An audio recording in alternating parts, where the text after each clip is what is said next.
Welcome to bird media. నేను మీ పవన్ కృష్ణమూర్తి. అమరావతి విషయంలో వైఎస్ఆర్సీపీ ఎటువంటి పనులు చెయ్యకూడదో అవే చేస్తూ రాజకీయ సమాధి కట్టేసుకుంటుంది. ఆ పార్టీ నేతలంతా అదే స్టాండ్ మీద ఉంటున్నారు. జగన్మోహన్ రెడ్డి ప్రెస్ మీట్ పెట్టి సో కాల్డ్ అమరావతి అంటూ మొదలుపెట్టి అవాకులు చెవాకులు అదే విష ప్రచారం చేసుకుంటూ వచ్చాడు ఆయన. అది అక్కడికి అయిందంటే లోక్సభలో చర్చ జరుగుతోంది. ఒక పక్కన పెమ్మసాని చంద్రశేఖర్, సీఎం రమేష్, పురంధరేశ్వరి గారు, మిగతా ఉన్నటువంటి అనేక మన తెలుగు ఎంపీలందరూ కూడా, వీళ్ళు మాత్రమే కాదు, కాంగ్రెస్ పార్టీ ఎంపీ మాణిక్యం ఠాగూర్ కావచ్చు, మిగతా పార్టీలకు సంబంధించిన వాళ్ళు కావచ్చు, అమరావతికి మద్దతుగా మాట్లాడుతూ ఉంటే మిథున్ రెడ్డి పైకి లేచి మేము అమరావతికి వ్యతిరేకం కాదు, కానీ రైతులకి ఏం చేస్తారో కూడా బిల్లులో పెట్టాలి అంటూ ఇతరత్ర అంశాలని మాట్లాడుకుంటూ వాకౌట్ చేశారు. ఎస్, చర్చ జరిగినప్పుడు ఏమన్నా తప్పులు పొరపాట్లు అందులో ఉన్నాయా, వాటిని సవరించాలని చెప్పి సద్విమర్శ చేయాలి, సూచనలు సలహాలు ఇవ్వాలి. కానీ ఇక్కడికి వచ్చేసరికి 5 ఏళ్ల పాటు రైతులకి కనీసం కౌలు కూడా సరిగ్గా ఇవ్వనటువంటి జగన్మోహన్ రెడ్డి ప్రభుత్వం ఈరోజు రైతులకి మీరు ఏం చేస్తారో బిల్లులో పెట్టి తీరాల్సిందే అని చెప్పి డిమాండ్ చేయడం దెయ్యాలు వేదాలు వలించినట్టు కాదా?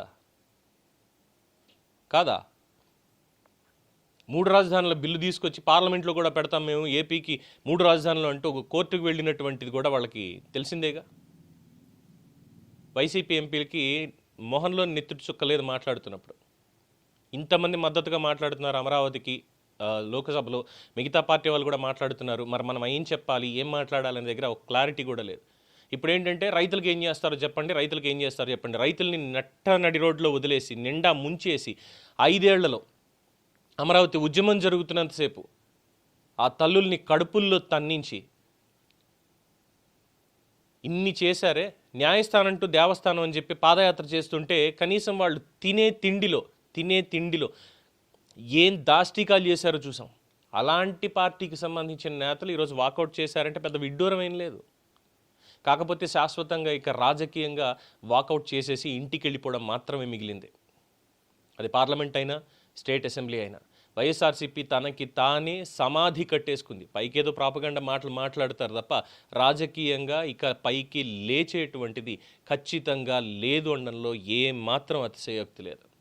మేము వస్తే మళ్ళీ చట్టాలు మారుస్తాం, అసెంబ్లీలో చట్టం మార్చారు, ఇప్పుడు మళ్ళీ అదే అసెంబ్లీలో చట్టం మార్చొచ్చు అన్నటువంటి తెలీదా అన్నటువంటి క్వశ్చన్లు అడుగుతున్నారు. ఇక్కడ పార్లమెంట్లో రేపు పొద్దున్న ఎవరు వచ్చినా మళ్ళీ అమరావతి జోలికి వస్తారా? ఏ పార్టీ, కేంద్రంలో ఉన్నటువంటి ఏ పార్టీ కూడా అమరావతి జోలికి రాదు, ఆ ధైర్యం కూడా చేయదు.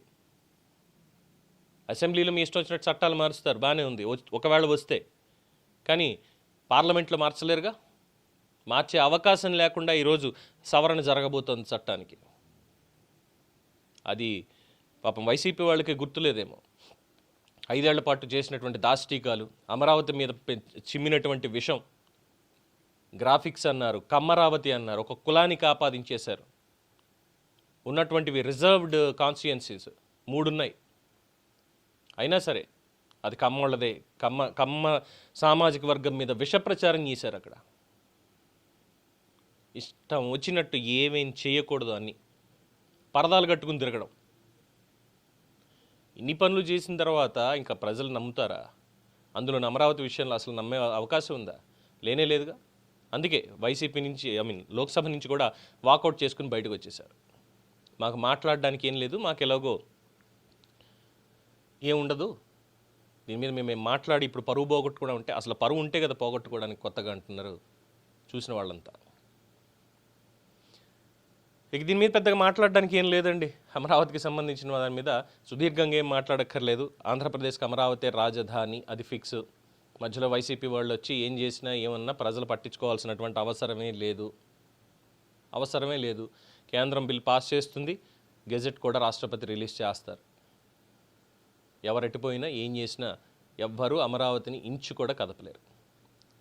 ఇది అంతున్నటువంటి update. For more updates keep watching the bird media.